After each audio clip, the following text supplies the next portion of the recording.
Legitimasi ulama atas narasi devosional dalam tradisi Islam. 1. Pendahuluan. Narasi devosional dan kekeliruan penilaian. Dalam wacana keislaman kontemporer, teks-teks devosional seperti kisah, hikayat, manakib, dan kisah-kisah religius populer kerap diperlakukan dengan kecurigaan teologis.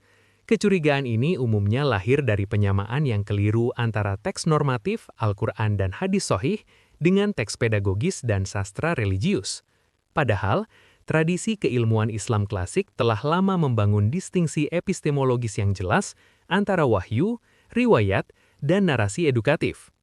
Ulama tidak menolak narasi devosional sebagai kategori, melainkan mengatur wilayah otoritasnya. 2. Distingsi epistemologis dalam tradisi ulama. Ulama klasik membedakan setidaknya 3 ranah kebenaran teks keagamaan. Ranah normatif teologis, Al-Quran dan hadis sahih, menetapkan akidah dan hukum. Ranah riwayat dan penjelasan, tafsir, syarah, asar, memperluas pemahaman. Ranah mau'izoh dan pedagogi, kisah, hikayat, tamsil, adab, menanamkan nilai dan keteladanan. Narasi devosional berada pada ranah ketiga, yang tidak dituntut memenuhi standar verifikasi hadis, karena tidak dimaksudkan untuk menetapkan doktrin. 3. Al-Quran sebagai preseden narasi edukatif. Para mufasir besar seperti Al-Qurtubi menegaskan bahwa kisah-kisah Al-Quran, qasas Al-Quran, tidak diturunkan sebagai historiografi, melainkan sebagai sarana ibrah dan mau'izah. Detail faktual seringkali dihilangkan, diganti atau dipadatkan demi tujuan pedagogis. Preseden ini menjadi dasar legitimasi bagi pengembangan narasi religius di luar Al-Quran selama tujuannya serupa, penguatan iman dan akhlak, bukan penulisan sejarah. 4. Ibnu Taimiyah dan batas toleransi narasi. Ibnu Taimiyah memberikan kerangka yang sangat penting dalam memahami narasi non-normatif. Ia membolehkan penyampaian kisah-kisah religius, termasuk Israiliyat dan kisah, dengan 3 syarat utama: tidak diyakini sebagai kebenaran akidah, tidak dijadikan dasar hukum, dan tidak bertentangan dengan prinsip tauhid. Dengan kerangka ini, narasi devosional dipahami sebagai alat mau'izah, bukan sumber otoritas. Pandangan ini sering dikutip untuk menunjukkan bahwa bahkan ulama yang dikenal ketat dalam akidah pun tidak menutup ruang bagi kisah religius non-hadis. 5. Al-Ghazali dan kebenaran simbolik.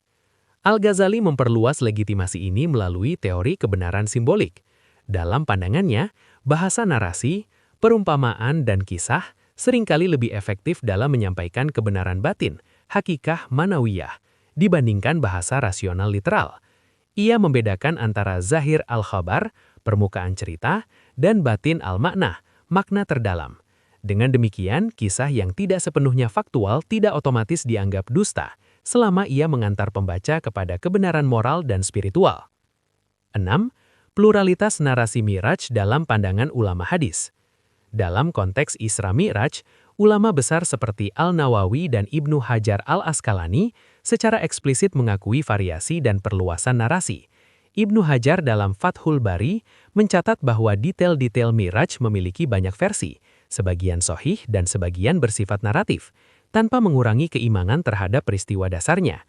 Pernyataan ini memberi dasar kuat bahwa narasi Mi'raj di luar hadis sahih, termasuk kisah dan hikayat, dapat dipahami sebagai elaborasi pedagogis, bukan penyimpangan teologis.